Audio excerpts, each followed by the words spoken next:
उन्हें कहना कितने मिस्टर मारोगे, हर घर से मिस्टर निकलेगा। फुटपाथ तो उठ के इतने आए हैं, सानू कदा पार है किसी का। जीरो तो शुरू करने वाला बंदा कभी भी नहीं डिगदा। मैदान भी अपना, एक प्लेयर भी अपने, जिथे दिल लाल भी है। ये रब सानू दिते सदा बादशाही रब दी। जो असीं अपने मूँह आखने कि रब ते बिलीव रखने वाला बंदा मरदा नहीं, ये टाइम ही रब ने लिया।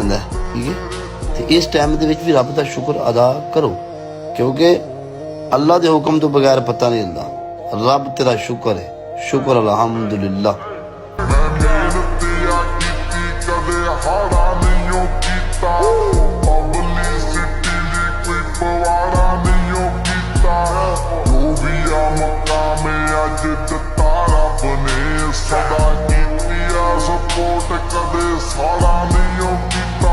बस इंशाल्लाह तुसी दुआएं करो, टाइम आवे बस, कोई रोला नहीं।